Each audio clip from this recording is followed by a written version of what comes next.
frustration or more than that? The way the game's gone and the position you're now in? Well, it's frustrating because we put so much effort in and we lost the game when we were on top of a game.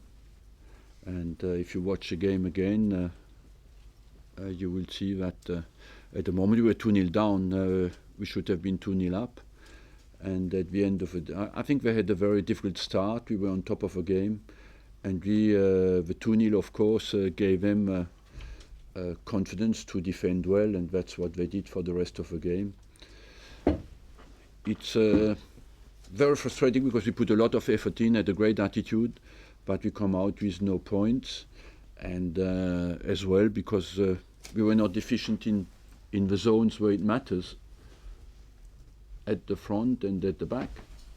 And without being at any moment dominated. The only times where dangerous was on counter-attack, Tottenham today.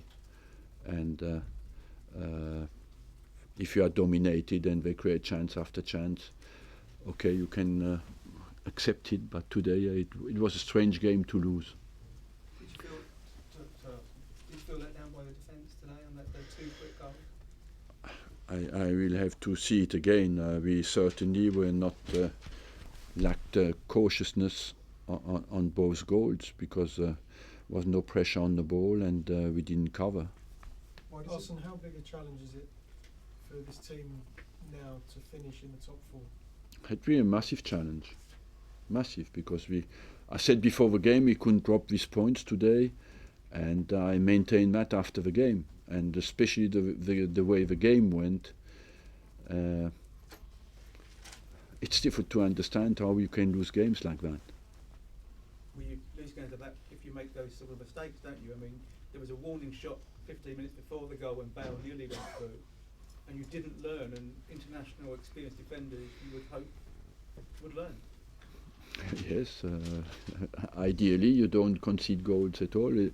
It is frustrating because we had the best defensive record in the league away from home until today, and when you go into a big game like that, once you're 2-0 down, you make it difficult for yourself because you have to come out, open yourself up against a team who is good at counter-attacking. But after in the final 20 minutes it was stop and go, they made foul, stop us from going, and they stayed down a lot. We couldn't get the final flow into the game because it was stop and go always.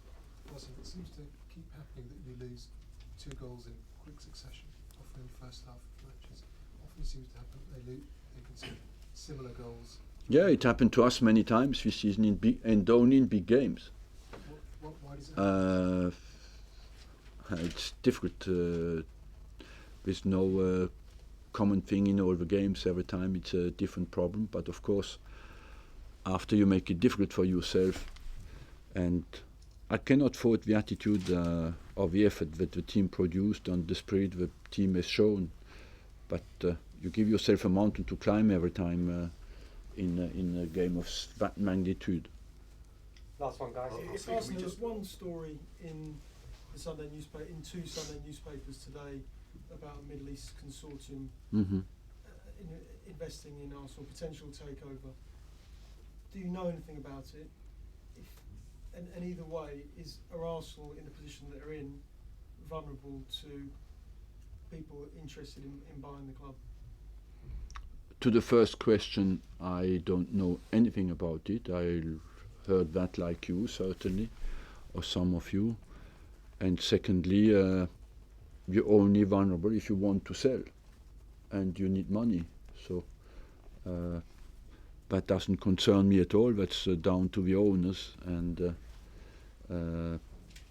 are they interested to sell or not? I don't know at all. But about this story, I don't know anything about it. Do you still think, from where you are, you'll get into a top 4 place? Does that start to become difficult? I still think it's possible, and we will fight for it. That is for sure. Thanks a lot. Thank you.